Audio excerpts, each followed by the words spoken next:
I know what I'm doing, so I've been entrusted to teach you all. And what the structure over this, my session is going to look like. I'm going to try and explain to you why does social media even matter, and how does it create change. What can I do as an individual? That was a question posed on the Slack this week. That was a great question, I thought. I think it should be absolutely be addressed. And then 4 steps in creating high impact content.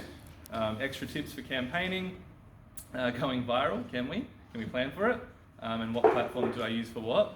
And as well as a Q&A at the end. And on that, if anyone has any questions throughout the session, feel free to ask. Try and keep them somewhat on topic and then save the big picture questions for the end. But I have a question for you all. Is using social media to create change just slacktivism? What do we think? Does anyone want to speak to that? Depends how you use it. Depends how you use it? It's a tool. So, if you're just like not actually taking action after you've posted about, a cause, like if you're not directly involved and you're just sharing stuff constantly, that's one part of it. But actually contributing is the bigger part.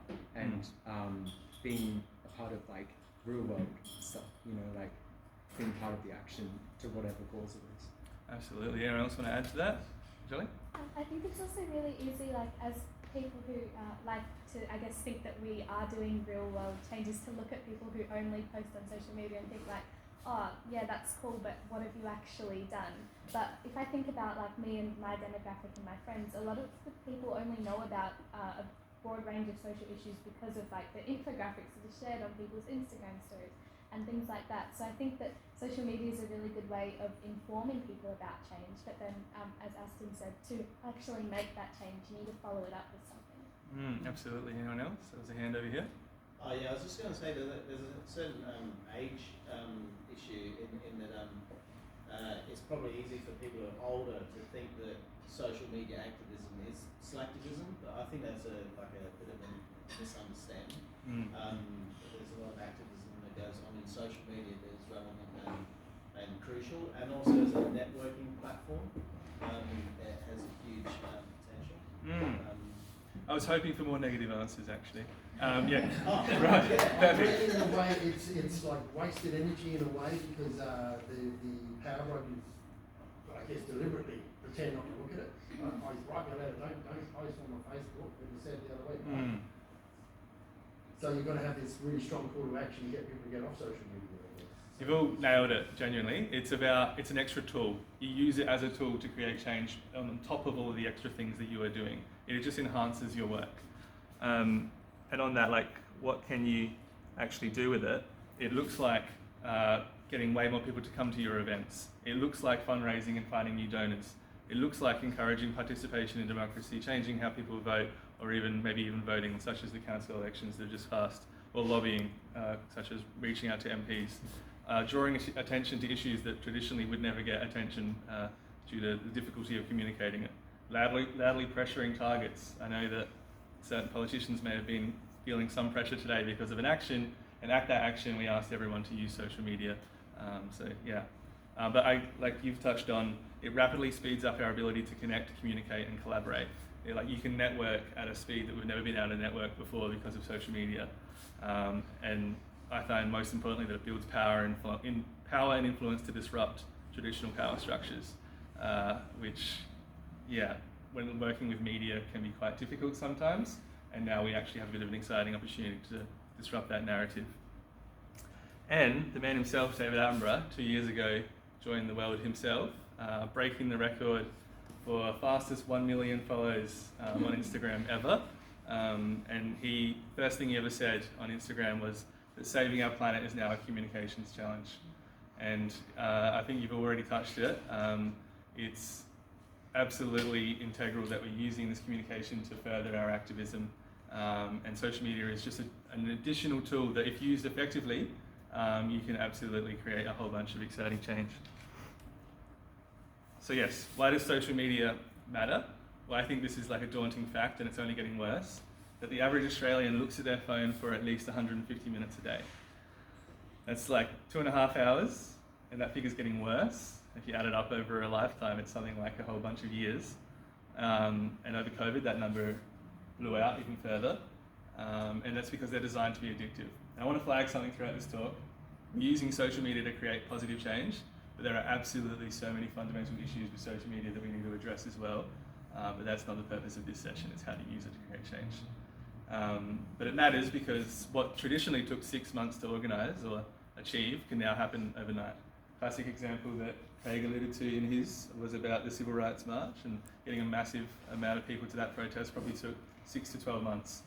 Same thing in America a few years ago with George Floyd, overnight. That's the power of social media. And personally, I just love it because it genuinely is the ultimate equalizer. Like, it can give a voice and a platform to anyone that's willing to engage.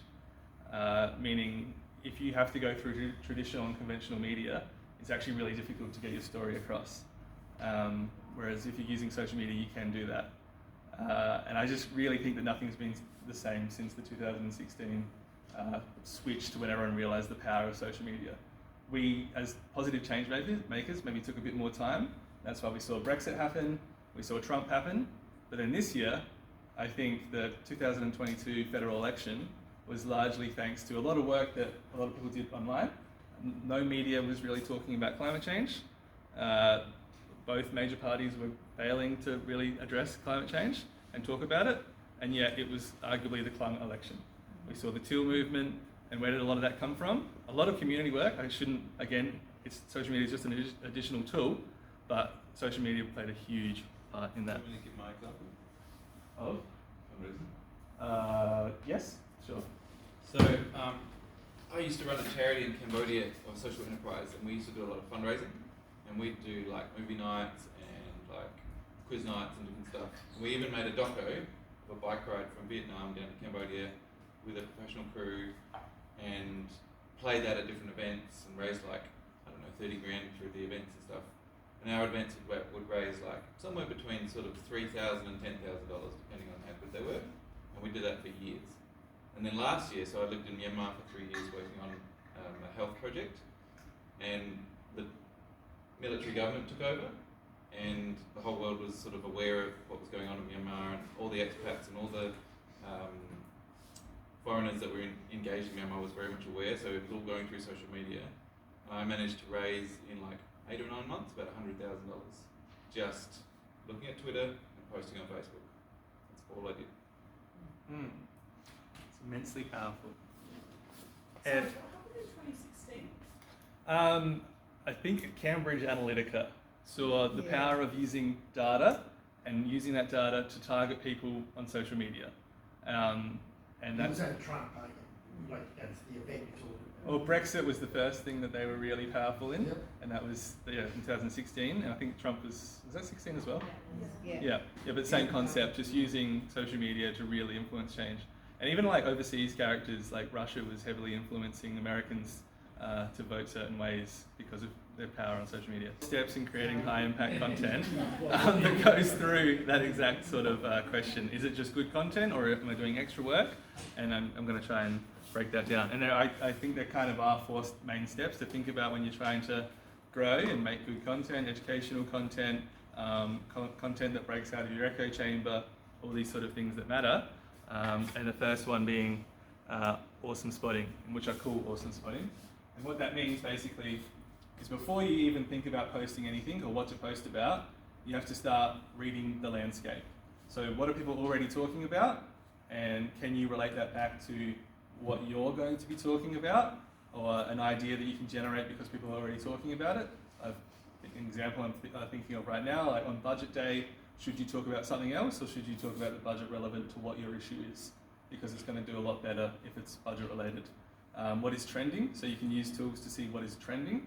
And also you have to start thinking what is likely to happen throughout the day. Is something that's going to happen later in the day going to wreck your ability to do well online? Is there something else that's dominating? All these extra things that you need to start thinking about when you read the landscape. Are you going to be able to post these for people later? I can post these, definitely, for sure. Actually, I can, using Canva, you can download it as a PDF and I'll just upload it straight away. Also, like what's happening online what's happening offline does translate to what's happening online. So just do start talking to your friends about what are they thinking about, what's dominating conversations with your friends, because there's a good chance that they're being influenced by algorithms these days. So what they're talking about is largely because of what's happening elsewhere. And a great thing you can do to start getting good at this is just to personalize your own feeds and being more intentional with how you use these platforms. So if you don't use Twitter, start using Twitter because it's a great place for ideation, and also this one tool called TweetDeck. So you can customize it to be everything that's talked about with climate change. You can follow all the right people to do with whatnot, and it just puts it all in the one place for you, so you don't have to go searching for it. You also should reading the news does help. The media, traditional conventional media, does still dominate a lot of what's happening online. So being wary of what they're talking about will influence what you should start thinking about. But again, once more, like talking with your friends about what might work and what might not work is actually impactful. Does that make sense? And one of the more important steps, how do you actually make really high shareable content? And when you're thinking about campaigning, creating change, you should always be preferencing reaching new audiences and growing your campaign and getting new audiences engaged. There still is absolutely a need to build community and engage your followers and understand what they're saying, but nearly every post should be, the main intention is for reaching new audiences to bring people into your campaign. So when you think about that, you should be thinking, is this post somewhat remarkable? Is it something that people will want to share? Or is it just another boring update? Is it something very detail-oriented? Or is it something kind of exciting, something novel, something that's going to make people feel something when they look at it? And also, most importantly, I think thinking whole package when you're producing that content. So it's not just the infographic that you make or the video that you make. It's the caption that you write. It's the landing page that you send them to when it's a take action. Like all these additional steps need to flow into one another so that the click-through rate is continued. And it's all about hitting people with different styles of communication as well, because you might write a really powerful caption that connects with someone, or maybe the infographic will connect with a different person. And it's thinking big picture about every facet of your content. But I definitely will upload these, because I know there's lots of notes on them. And yeah, when you're doing that, I think a really important thing that I think organizations quite often fail with is they really brand it too much and make it more about themselves instead of the issue. And that's really problematic on all social media. It just doesn't go as far. So if you want to reach new audiences, it's actually better just to de-brand your content and just make it a bit more original. And that's kind of easier said than done. But using tools like Canva is something I really recommend, because it makes content creation tenfold easier, because it kind of shows you how to do it basically. And then I think this is a really important point as well about pairing your content with an action, especially if it's somewhat depressing. I think a lot of this work that we might be campaigning for, specifically if it's climate change, might be somewhat depressing. So it's really important that you don't just fill people with doomism and you actually connect it to something hopeful, and that might be an action, because that age-old quote that says action is the antidote to despair is true. And you do have some onus or responsibility to keep your followers somewhat healthy. Love not lost, right there. Love not lost, that's so true, yeah. There's place for both, I think, absolutely online. You can draw in a lot of new people with messages of loss, but it's important that you do have that extra component of all of the extra things that matter so much, especially hope. But yeah, I'm not going to go through anything technical tonight about how to actually create the content, because you can absolutely watch YouTube videos about how to use Canva, how to do graphic design and things like that. This is more of the fundamental of what works and what doesn't.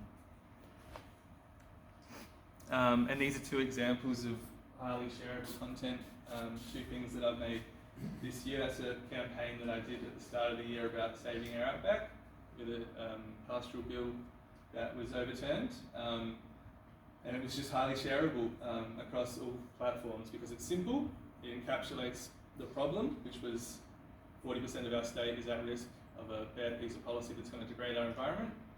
And on the right here, very relevant to the action today, it's showing what the beautiful Whalers Way looks like, and then afterwards we might have a massive rocket facility, again, highly shareable across both those campaigns. those were the two images that went the furthest. And then thinking about distribution, which was the segue question, there's so much offline work that you need to do. You don't just sit there and not know anyone and think that it's going to happen, except for in the case of ICAC Please, that did work, and that can happen sometimes, but it's rare that things go viral. But having the idea that artificial engagement genuinely does achieve organic growth and engagement, and what that means, ask your friends to comment on your posts. Ask your colleagues to share something. Ask your organization to share it. Do it all at the same time, and all the algorithms will start thinking that that's organic, and then it pushes it further. Because at the end of the day, the algorithm purely works on people's clicks and people's eyes. The longer the time spent on the screen means that post is going to do better. And when people are sharing it, especially sharing it, that's the biggest thing for most algorithms, is when someone shares something, it's going to go further. So you can ask your friends to share something, and you start thinking about alliances and networks. And I have a really cool example. With Earthly Education, I'm really excited to start working on an alliance, which looks like all of the big climate digital campaigning accounts working together on issues. So that, let's say we have like a once a month meeting where we decide the fossil fuel treaty is coming up in a few days' time. They're voting on some issue or something. We can then say, well, we're all going to post strategically at the exact same time, and there's like 15 million followers between all of us, all of our collective accounts. That will genuinely create a sense of viralness, and it will go so much further, especially if you key up all your followers and networks that it's going to happen. Like I can guarantee you that will make your post go a lot further. And accounts do come to us all the time with that exact thing. So the Fossil Fuel Treaty is a very exciting movement, which I'm not going to go into, but it's they come to us all the time and we help with their growth. And it's, again, do it for free. It's just a network. We're all helping each other. George Monbiot was mentioned last week. He quite often comes to us to help him push his stuff. And I asked him to, 2 days ago, I asked him if he would do a short video for us about why social media has been effective. But he writes his Guardian articles today, so he couldn't find time. I apologise. And I think this is by far the most important step, analysis and listening. I think being open-minded about what's working and what's not working is probably the most important thing to always do when you're doing this work, because it won't happen straight away if you haven't got a background in doing this work. Like I've been doing this for like 5-6 years for way too much of my time, so for me it's quite second nature. But at the start I wasn't good, like I wasn't getting much engagement. It's just, you do learn it over time and you do start to speak the algorithm language. But by reflecting and learning and growing, that you can speed up that process. Being open-minded to what's not working, what is working, what do I need to change, what's working on other accounts is a really smart thing to start thinking about. Look at, a good example is Earthly. If you want to make change on Instagram, go and look at my Earthly Education account and you can think, why are we getting such high engagement? Is it the words we're using? Is it the graphics? It's quite often the words, if I'm honest. Or maybe my offline work is falling short. Am I not engaging with my networks enough? Am I not manufacturing that distribution? Or am I just not doing the extra work that's needed to actually make social media feel like you're actually doing something? And then eventually you have to decide between what's important and what's engaging. And that's something we battle with all the time. It's this idea that like this certain weird little piece of policy, a niche policy, might be really important, but it's not going to be engaging. And that's something you have to decide when you're putting out something relevant to your issue. Do you want to highlight one of the details that maybe won't be engaging, but you know it's important, or do you want to focus on engagement? And it's a constant battle between those 2 points. What's important and what's engaging. Does that make sense? Yeah, cool. And like I said, this does become intuitive over time. All right, so just in your table groups to break up the dump of knowledge, I'd just like you to go through what are the platforms that you're currently using. Have you used them to create change before or campaigned on them? And have you had any positive experiences? So just a minute sort of each, try and get everyone to speak and talk about what's your relationship with social media so far. And we'll do that for about 5 minutes and then we'll come back as a main group, as another group. All right, thanks.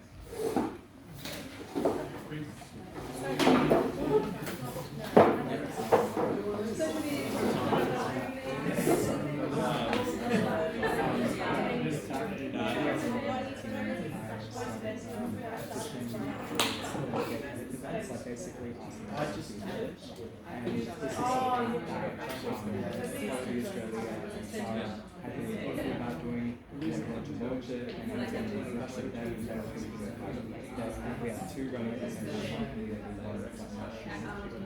That was the best way to go about it. So I started like doing video content, basically raising awareness with the teachers didn't know what was happening, and it was met with really positive feedback, and a lot of people were like, oh my god, I didn't know this was happening. Got quite a few signatures, but also at the same time there was that negative response, which is basically saying why do we need to worry about abolishing defense mechanism reviews in years, and one aspect of the biggest complications of this, I think that's all I know is that's all I know about, and That's 1 minute, next person. Go.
That's 2 minutes.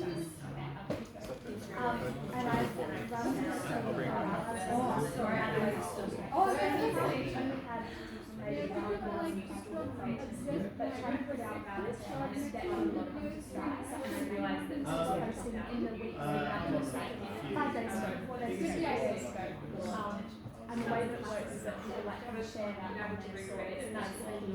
It's not necessarily to get people to go to, I don't know, go to Facebook then and sign up for that. It's just letting them know. Yeah, you told me. Being really clear with that. Yeah, you showed me what And I we think went to. that has definitely, especially Are we going to go to Canada again next year? Did we ever get WOMAD tickets? Did we sort out WOMAD? Yes, yeah. Because Plant Space is a lot of it is very close. Other than that, I have like. So we couldn't do like 2 tickets?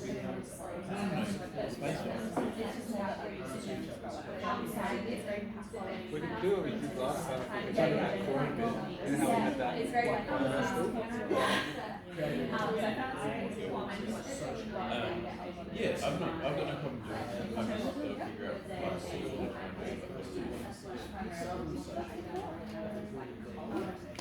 I'm no problem to do nowadays,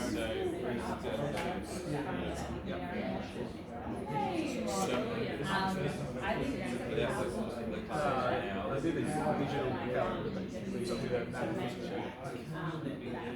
Yeah, you get a TV screen there. what calendar is this? I think that's the TV screen. TV screen. Well, then if it's right on the calendar, that one could also use it. Yeah, okay. Sweet. I use social media fundraising searches. Yeah, so in that environment, anything like this. No, that's all right. I use it quite often Facebook for fun events. It's incredible calls that see it's on around the place, and then people don't actually realise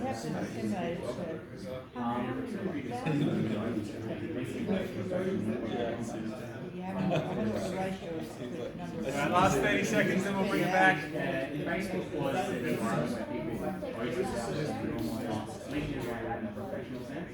So instead of doing things that are really but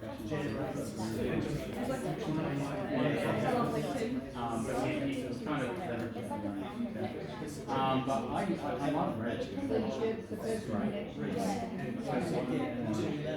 Really interesting. Like you hear graphics on your Instagram, like you share one and then you see all your friends like 2 minutes later. All right, everyone, we'll bring it back.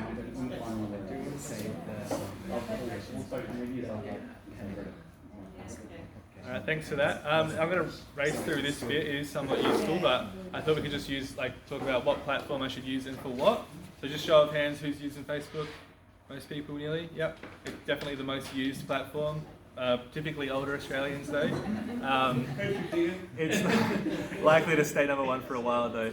But the power of Facebook groups absolutely, I think, lies in Facebook groups. You've got abilities to use it to organise at like a level you've never been able to before, but also find new groups and groups doing certain things. And if you've got a Facebook page linked in, sharing your posts into Facebook groups makes your content go a lot further.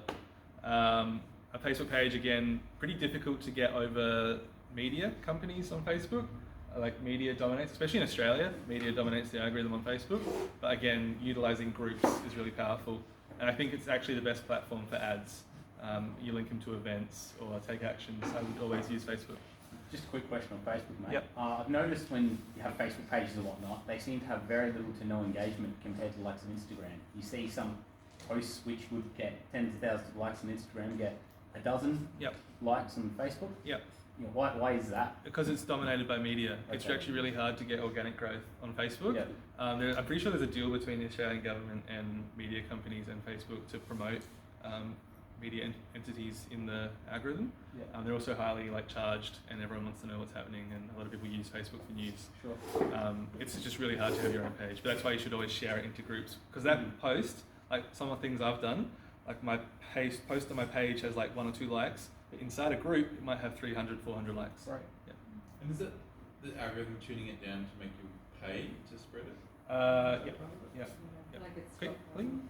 Is it worth making an event on Facebook and then sharing that event link on other platforms? Because I even find that for School Strike posts that we've made about the event on Facebook don't actually get that much engagement, Yeah. whereas you can make an infographic just giving people the detail. Yeah. So why I still would make lean towards just keeping it on the same platform. Platforms don't like you taking people to other platforms, especially Instagram and Facebook don't mind that much, but TikTok and the other ones they hate you, like Twitter, don't do it ever.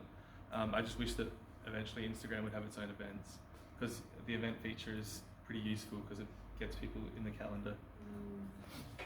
Instagram, who uses it? Most people, most, yeah. Again, leaning towards younger, but a broad range of people. Third most platform and still growing. I believe that it's genuinely, like Lockie alluded to, one of the easiest places to get genuine advocacy engagement. It does have a reputation as being one of the better platforms for advocacy. It also, because of the story feature, it can break echo chambers. And what I mean by that is, I post something on earthly education that's highly charged and get some emotional reaction, and for whatever reason people want to share it, they put it on their story, and it then goes out to their whole network. I know that does happen on Facebook, but not as much. The story function on Instagram is the best tool for breaking outside of the echo chamber. It's also the best platform to talk directly to your followers because of the different options that it gives you to talk to your followers, such as talking to them on stories, messaging, and all of the other features that it offers. Twitter. Does anyone use Twitter? Yeah. It's really only for people looking for stuff. Like if you didn't get big on Twitter 5 years ago, you're not really going to get big on there now, so why would you bother? But it's hugely useful for ideation and coming up with ideas, and also thinking about what is the political and media class thinking about, because they are all on there, and what they're thinking about unfortunately matters. Can you talk about Elon Musk? So the growth trend is currently chaotic due to Elon buying it. There's theories that he's intentionally imploding it. I don't know what he's doing, but it's a bit turning to shit. No, I had a comment about Twitter. Yeah. For the technically minded, Twitter of any social media is incredibly powerful with APIs and stuff, so you can actually process the raw data and do some really, really funky visualizations with looking at trends and whatnot that you can't do on the other social medias. Yeah, it's actually quite useful in terms of campaigning. I haven't mastered it yet, Yeah. but I use it for everywhere else Yeah. quite a lot. But it's a 24-hour, never-ending news cycle, so you can get stuck in there. It's like a constant place for idea generation. But yeah, it's like also I use it as a free focus group because I don't really care about getting big on Twitter. What I do care about is my engagement on other platforms. So I'll just pump out a few messages on Twitter, and whichever one does the best, I'll quite often translate across to the other platforms. It's a great focus group, like it's free. So that's a hot tip. TikTok, who's using TikTok? The youth. Yeah, it's definitely like, it's the lowest ranking, it's a really low ranking so far, but it's growing so fast, and it's particularly because like when you think about the 150 minutes a day, most young people are leaning towards a lot higher, and it's largely because of TikTok.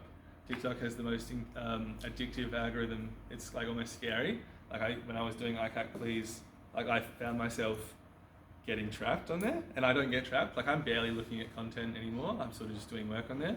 But TikTok somehow learnt me really quickly, and I found myself just watching videos for like the first time ever. And like it just knows you really well. So be mindful of that, but it's incredibly easy, not easy, but the only platform that you just can go viral like overnight and change your campaign. So it is worthwhile to give it a go.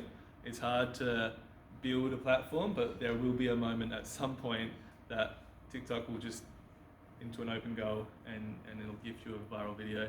And I was just gonna say, advice, if you get like a ban or something like that, just transfer over to a new account if you're gonna be like posting any important stuff, because like nobody looks at followers to see how important something is on TikTok, because it just comes up on the For You page, and TikTok is more likely to put out new content from new creators because they're just like trying to get them booked on the app probably. those are both great points. So like just to expand on that, there is like TikTok is intentionally giving new users a bigger platform, because when you get hooked and you have that sense of viral moment, it's really addictive and you're more likely to continue chasing that moment. So like you said, do just make new accounts if you get shadow banned or blocked or whatever reason. It also is like problematic for talking about climate change. I've had a few videos like ruin my accounts and several things because it doesn't want you to push that message. It's highly regulated, and like I just posted a video of George Monbiot's once, and it got the account banned because it was false something, and it wasn't. Like it was a scientist talking. So you do have to be mindful that it's sorry, what am I trying to say? High censorship on TikTok. What's shadow banning? Do you want to explain that? Shadow banning is when they say it's a myth, but it's true. Yeah, it's when your account gets flagged as being not being pushed in the algorithm as much as it should, because you've pissed off the platform for whatever reason. That might be sharing something that's too controversial, or you've done something wrong, like followed too many people. Like you followed like 200 people in an hour, and the limit might have only been follow 60 people. If you start behaving like a bot, you might get shadow banned as well. But it is a real thing, and I'm always scared of it. I was just going to add real quick, the reason for TikTok sensitivity is because where it comes from, and because of that, there's also, it's the only one that keeps featuring in the news time and time again, and might actually get a complete ban. Seriously. The United States might I think it's been banned in India. Yeah. And thinking about going viral, there are, like, you can't plan for it, but there are things that you can start to do to start producing content that has a higher chance of going viral. And I think the first point is social currency, which means like online, most people want to be cool and they want to look like they're cool to everyone else. So you're not going to put out content that makes someone look bad. An example might be a highly aggressive post where you're calling out a behavior and being aggressive about it. That's not likely to be shareable because you're basically going to offend your entire friendship group. So like a message of hope that's like got subliminal messaging of behavioral change is much more likely to be shared. Triggers, so thinking about emotional triggers, things that are top of mind as well. So again, that reference, I don't know why I'm using it, but if it's budget day, talk about the budget. Emotions, so like when we care, we share. High arousal emotions are incredibly important to think about. So excitement, anger, awe, these all fire people up, and in doing so, it's going to increase the likelihood that someone's going to share that post. Practical value, I think, is an underrated thing to think about. Like when I post something, I'm always thinking, why would anyone actually want to see this? Like, what am I actually trying to achieve? So like embedding practical value into your content actually means that people will feel that practical content, that practical value. I've called the last one practical value as well, not sure why. Yep. Oh yeah, sorry, don't be detail oriented. Constant battle between me and my colleague Julia Peacock, who's going to watch this video. We're always thinking between details in posts and always thinking more emotions and charging people to get a reaction. Always preference the emotions above, unfortunately, like really detailed scientific posts, because they won't go viral. And now thinking about translating that into a campaign, so bigger picture, and using all of those things that you've learned, plan to be reactive and responsive to what's happened, because things will always change. Something's going to change in the media, or something's going to change in the day-to-day lives of general people, and that's going to influence how your campaign is going to move forward. Being consistent is actually hugely important. Don't strive for perfection, just try and get content out more often than not. More is better, because that means more eyes on social media, so they're always going to promote you. And momentum is everything. So I'm currently battling with, I'm about to go away for 3 months, and I'm stressed because all my accounts aren't going to be used for a long time. So I need to start having systems in place to keep that momentum going, or else I'll come back and that account genuinely could be dead. Can you schedule posts on all? You can, yep. But another great thing to do is manage accounts with other people. Yeah. I think Instagram's just added a feature where you can schedule posts. Yeah. now, so like through the app. Yeah. Yeah. Yeah, so Meta, so Facebook and Instagram are owned by Meta, and you can schedule everything on those two things. So if you want to not take your work home with you, which is a great thing to do, like schedule all your posts for the evening. Because I should say, evening posts do better than daytime posts, so you should prioritize in the evenings. But if you don't want to work in the evenings or make content or be on social media in the evenings, you can schedule your posts for the evenings. With evenings, should we aim, I guess it depends on your audience, but if you're saying evening, should you aim for a US evening or an Australian evening? Depends on your audience. Yeah. Like here, you wouldn't do a US evening. No. So with Earthly, I just do whatever the hell I want, Yeah, because sure. it's international. Engage in knowing your audience is hugely important. Start to learn what are your followers actually engaging why are your followers engaging with your page, and then listen to them and interact with them. And unfortunately, a lot of grunt work. Reply to their comments, reply to their messages. All these things matter so much. It builds a relationship with the supporters of your campaign and your page. It's a lot of work and it's taxing, but it's worthwhile. Show why you and other people care. Like being human about your account. So a lot of my accounts are anonymous, and I hope it's actually difficult because it would be better to be a personal account. But I think with like campaigns, you quite often, I would preference like anonymous accounts, like just its own like campaign account name. Because if you start doing your personal account, you are like potentially going to get targeted, and it's not a great thing. And it does happen. Like there's a lot of evil shit online. So showing that you care is difficult with an anonymous account, but the words that you use, the styles that you use, you can start to build a sense that you care. And you can also show that your followers care. They might share a post, and then you'll share that they've shared your post, and that's showing that they care. And it like that sociality of that action encourages other people to do the same. Use hashtags. That people say they don't work, they definitely do. You should always think about 20 sort of hashtags on each post, highly relevant to what you've just talked about, with some that are a bit more broad scope. So with like you can use hashtag generators for that, so you don't have to think about it. Just jump on Google, hashtag generator, write the core message of your post into the generator, and it'll give you the most relevant hashtags that are best performing for that post. This might be different across platforms, but is it better to put hashtags in the caption of the post or Caption. comment it? Sorry, in the comments. Put it in the comments because it keeps your content cleaner, and people do care about clean looking styles, so it still works. Can you explain to an old man what hashtags, how they operate? Hashtag is basically a word with a hashtag in front of it that is used to share a post that's relevant to that image through the algorithm, and people can click on that word. So a good example, climate change. Let's say I've written a caption and I've hashtagged climate change. I can then go and click on climate change, and I can see every other post that's hashtagged that one word. So rather than Instagram deciding what your post is about, it encourages you to decide what your post is about by using these tags, like things that categorize it into specific content. So if you tag climate change, if you do hashtag climate change in Facebook, Yeah. that occurs within Facebook. Yeah, it's only within the platform. Yeah. That's right. But then these platforms know who you are, and I'm obviously quite interested in climate change. So my algorithm will start showing me posts that are relevant to climate change.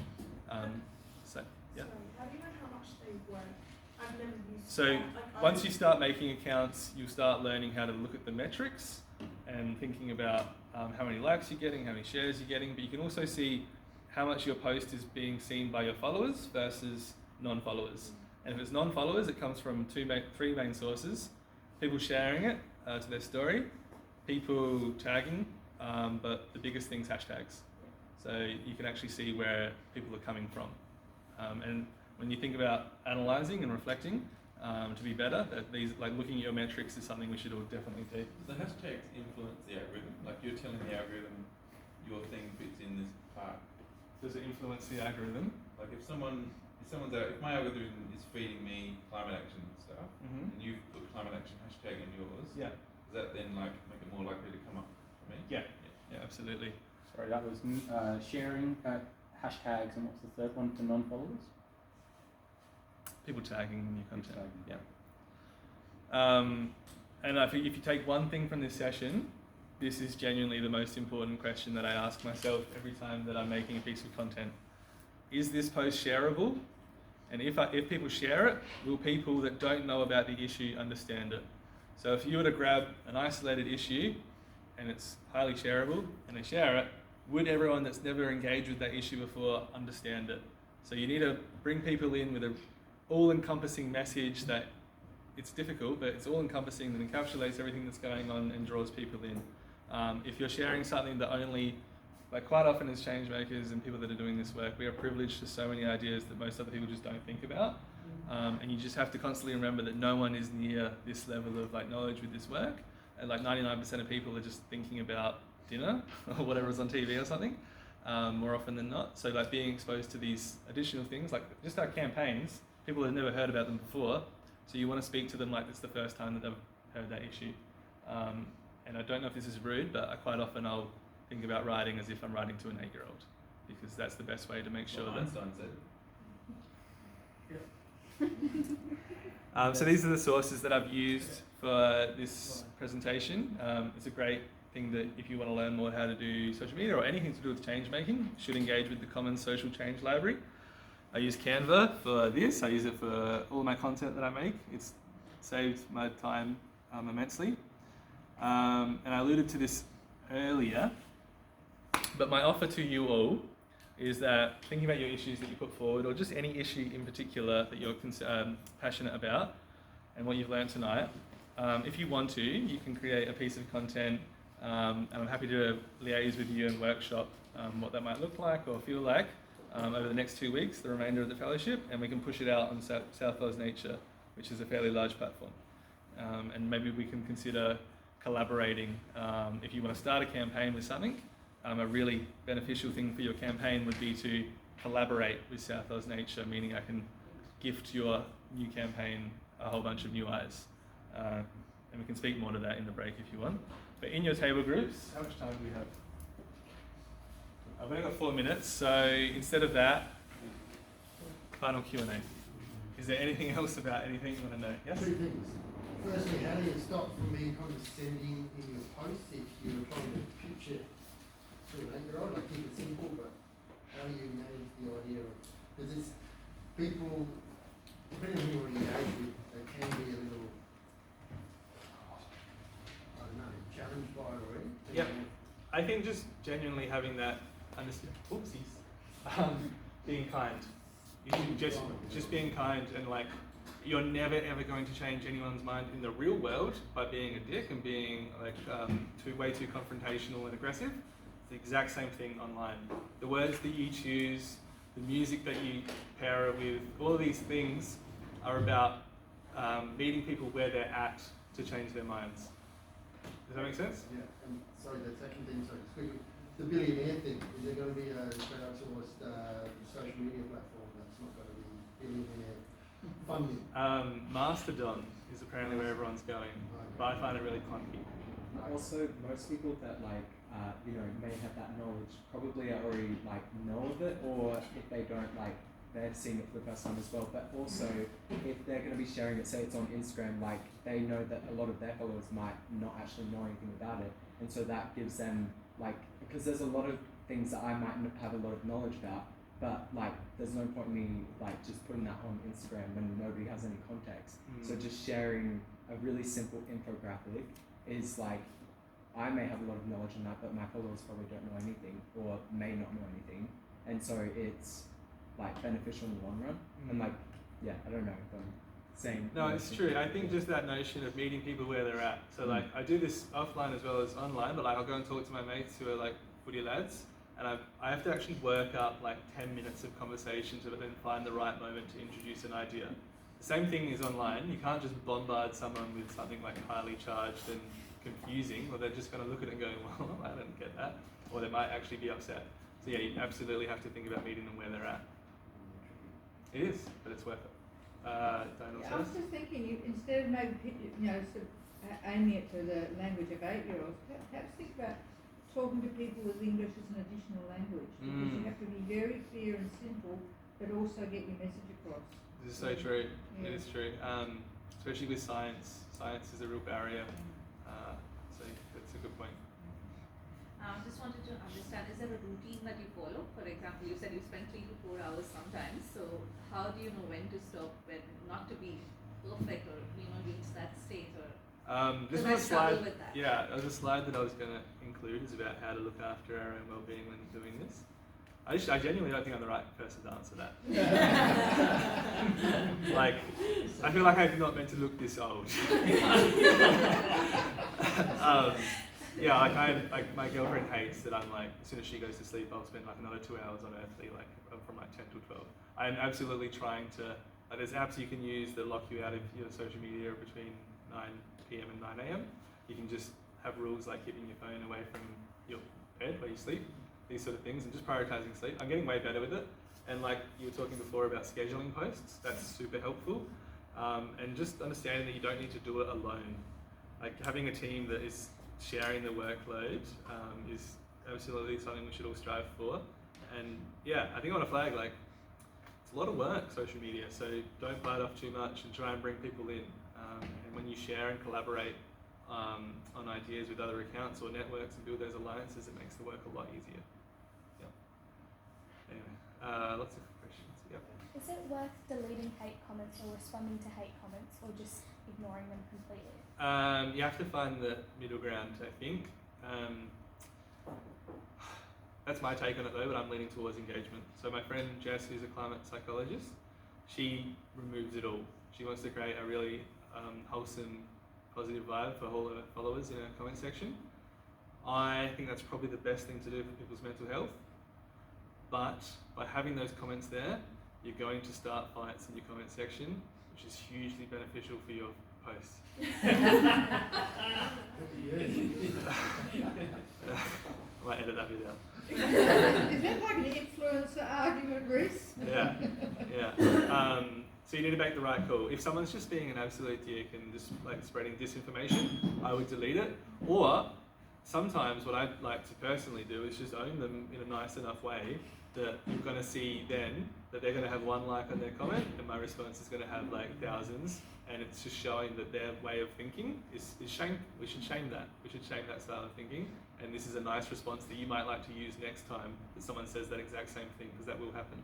So I think being selective about when you shouldn't do it, but yeah. So, does that make sense? A few questions, but I'll pick one. So do you have any advice for, earthly education, it's very you're picking the clickbait stuff and that's how it's getting shareable, and it's amazing for that advocacy type stuff.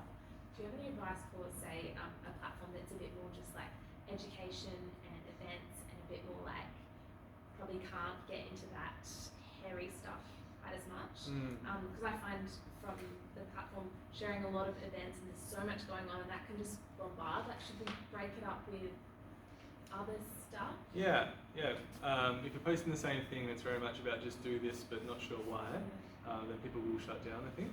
So you do have to offer them something beyond that, and that might look like a funny meme every now and then. Like, I know some organizations don't want to share memes, but like everyone likes them. Like, just get over yourself. So yeah, being like supportive to them and like using other posts that you know are going to do better to then increase the posts that aren't going to do better.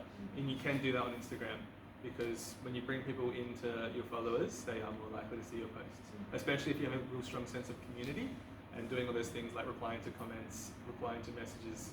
There's a lot of work, but by doing those like simple things, it does help. Actually, I did have a question, if I may, Yep. and that was a little while ago, I was looking at some metrics, and it was talking about how if you want to engage with imagery and even better moving stuff, movies, Yeah. is like phenomenal. Is that still? It's all moving towards videos. Literally, because of what TikTok has done, every other platform besides Twitter is moving towards videos. So you do need to start thinking. That's why, like, I showed you a few videos that were just tweets that I made into videos. They do better because they're videos. So Reels on Instagram, I think they're called Reels on Facebook as well, and then TikToks. Speaking in front of a camera, all these sort of things. When you make content, you've got to start thinking about that as well, because videos are being promoted in the algorithm. I'm not sure if it will go back, but you can also just make really good content. Yeah. Groups can, Facebook groups and stuff can be taken over or steered in directions that the original maker might not want. Can you talk about that a little bit? Because I know that I've seen this happen to groups,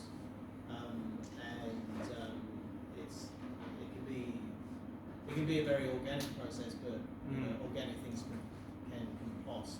There's nothing wrong with high levels of moderation.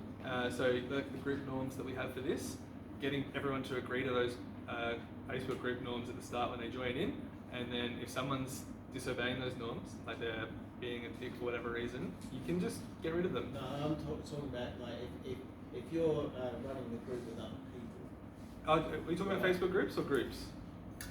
Facebook groups. Yeah. Yeah, social media. Yeah. Yeah. So not necessarily the followers.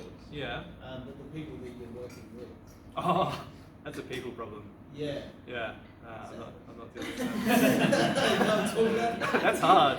We'll do another session on that. Alright. I think we actually are next week. Like, yeah, there you go. Cool, we are next week. Cool. Save your question. Yep. Shifting from a creator's perspective to a user's now, maybe not so much social media, but like Spotify is also a way to get people engaged. It's just not quite as visual. Have you had much experience in that realm, or? Making podcasts? Yeah, I mean, like, I prefer to listen to things just because I'm always busy. I never have time to go through and find content necessarily, but I prefer to listen and multitask. Yeah, me too. So it's like Podcasts are a great thing that we should definitely play with. The issue being that they take so much time. So if you want to make podcasts, I think you should. It will help your cause because it gets people to deep dive, and deep diving is great. But they are a lot of work. But if you can commit, to it, they have really positive outcomes. So I would do it, but I just don't have time. Just have a recommendation for anyone wanting to do a podcast. If you're in the northern area, there's Northern Sound Systems, and they have a free program as well as studio, high quality studio, insane moving cameras when you talk, incredible, amazing lighting, everything. But they will platform that on their thing, and they haven't actually got many people involved in it yet. So if you're looking for something that's completely free, worth looking into. That speaks more loudly to everything with social media as well. There's so much money to be made everywhere in it that if there's something that will make your life easier, it will exist. So Canva is changing the game so much for all these reasons. But scheduling things, all these extra things that make life easier, they're starting to pop up. Just Google it and it'll tell you. So last question, and then I'll sit here during dinner and you can ask. Could I make a comment about NSS? I actually stumbled across that late last year. I had a meeting there and they said, they were showing out the podcast room, and I said, what's this used for? And they said, hey, we run a 3-month program. You want to sign up? So I did with a mate. It was a bit of a piss take, but incredible program, incredible facility, completely underutilized. They have recording studios for next to nothing. So awesome. If anyone's interested in music production or making a podcast, you don't need any experience. Get out there, because what you have access to is absolutely wonderful. Great recommendation. Thanks. And last question, Maddie? So if you sound like such a boomer, but I know that it probably exists and I don't know what it is. Is there a resource for finding like the most viral TikTok sounds or like trending sounds or memes or whatever? Yeah, on the platform. Whichever platform that you're using, not Facebook actually, but See, like I don't use TikTok, but you know how Instagram's TikTok of 2 weeks ago, and sometimes I'll be like, I want to find, I want to use that hilarious viral TikTok sound, but I can't remember what it is because I have the memory of goldfish. Thank you, Instagram. But like, yeah, is there? There's plenty of websites. Again, Yeah. like there's a website for everything with social media now. Just That Google have you what's got trend. No, I don't, because I make the viral stuff. So just Google what's trending on TikTok, and there's heaps of websites. Also, if you like scroll through your For You or even your Reels, like sometimes if it's a sound that like is trending, it will come up in your feed more than once. I'm trying to avoid. You just Google it. True. I can guarantee Yeah. you can Google it. Yeah, and also with the TikTok algorithm, if you literally just search like what you thought they said, like you just search up like say you remember a phrase that they said in the sound, search up that phrase and then write in and next to it sound, and then it will like come up sometimes if you get lucky. All right. Well, thank you everyone. Go and have dinner.